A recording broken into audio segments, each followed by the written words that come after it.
Super Mario World, the legendary SNES classic where plumbers eat suspicious mushrooms, ride green dinosaurs, and defeat turtle royalty like it's just another Tuesday.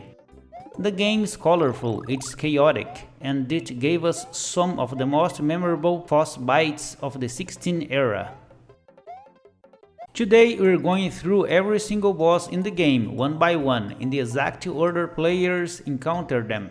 From the goofy Koopalings kids to Bowser's terrifying clown car, and even a giant ghost who probably regrets skipping Ghost Gym. We're covering them all, so grab a cape feather, call Yoshi, and let's start stomping. 1. Iggy Koopa. The very first Koopaling faces Iggy, chilling at the end of Castle 1. His stage is a giant wobbly seesaw floating above lava, clearly not OSHA approved.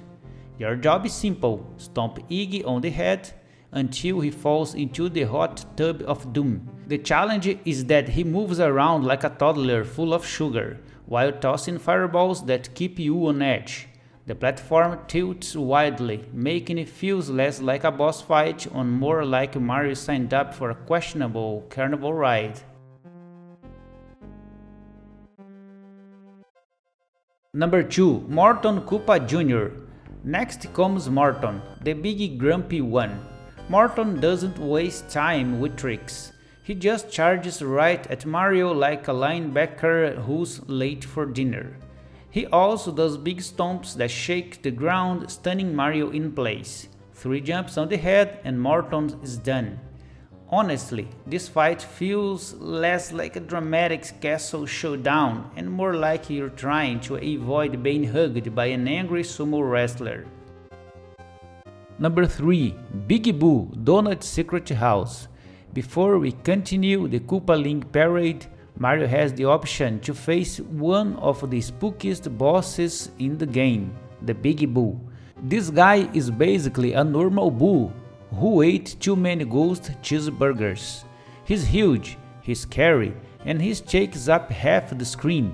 You can't stomp him, he's a ghost. Instead, Mario has to grab blocks and chuck them into the Big Boo's oversized face. Meanwhile, the room has smaller boos that unfortunately you can kill. They're annoying and literally out to get you from behind. Don't waste too many squares or you lose your footing. The whole fight feels like Mario accidentally wandered into a haunted moving service where he's just chucking furniture around until the ghost goes away. The trick here is to walk without holding the white button. Position yourself underneath the boss and when he appears, look up and just tap the Y button. A couple of squares to the face and poof, Big Boo disappears, probably off to haunt someone else's basement.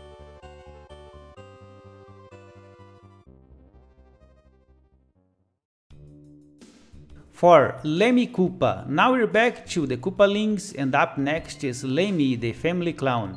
Instead of fighting you like a warrior, he plays hide and seek in pipes. 3 Lemmys pop out, but only one is real. To make things more fun, bouncing balls roll across the floor like it's Mario's birthday at a trampoline park. The fight is basically Guess Who, but with lava and chaos. Honestly, it's one of the silliest fights in the game, and that's exactly why fans love it.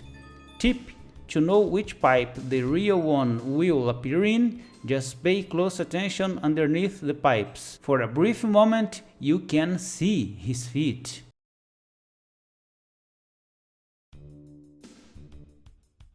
Five. Ludwig von Koopa. Then comes Ludwig, the dramatic artist of the family. His boss arena is where things start to feel serious.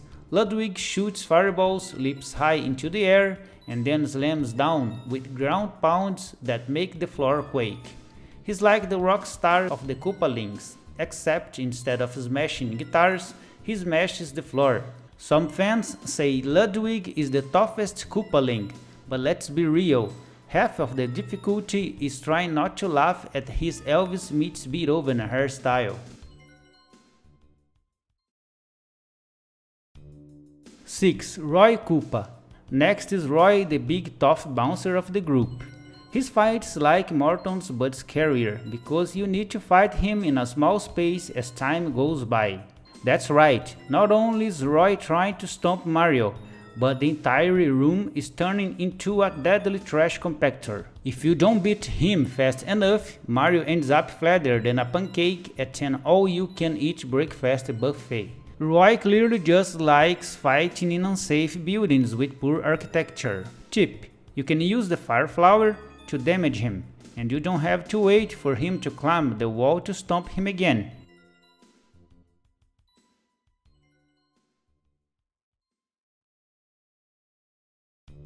Seven. Wendy O Koopa. Now it's time for Wendy, the diva of the family. Her fight is a remix of Lemmy's battle. She also hides in pipes with two fake copies. This time they are set flat, making things a little easier for the mustachioed man. Wendy brings two fireballs of doom sliding across the stage. So while you're trying to figure out the real Wendy, the flaming death are chasing you around the room. It's chaos, it's stressful, and it feels like Wendy took Lemmy's fight and said, "Let's make it fabulous, but a little different." The tip here is the same of Lemmy Koopa.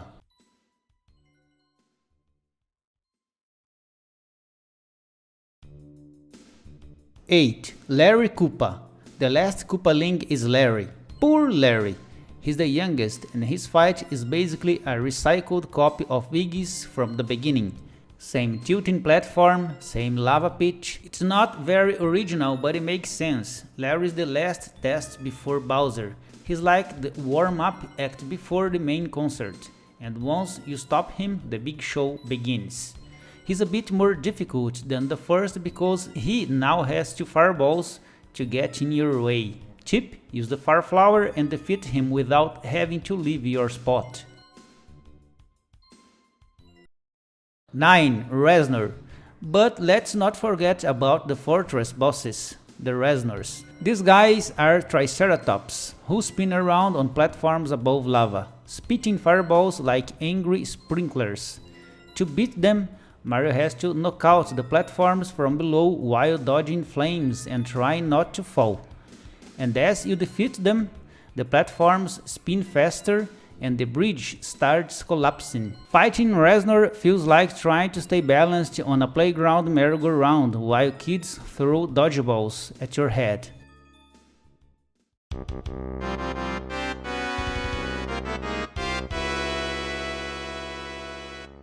10. Bowser. Finally, the king himself, Bowser. He arrives in style, riding a giant flying clown-faced car.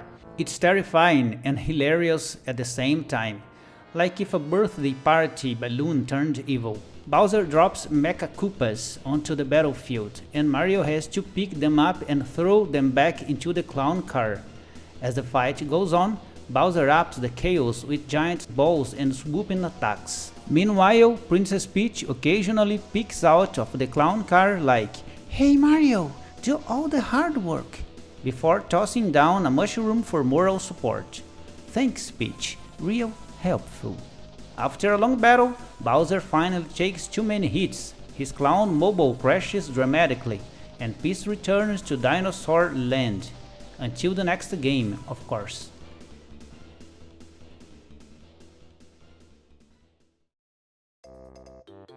And that's every boss in Super Mario World, from Iggy's Funhouse lava ride to Bowser's terrifying clown balloon. And yes, even that oversized marshmallow ghost, the Big Boo.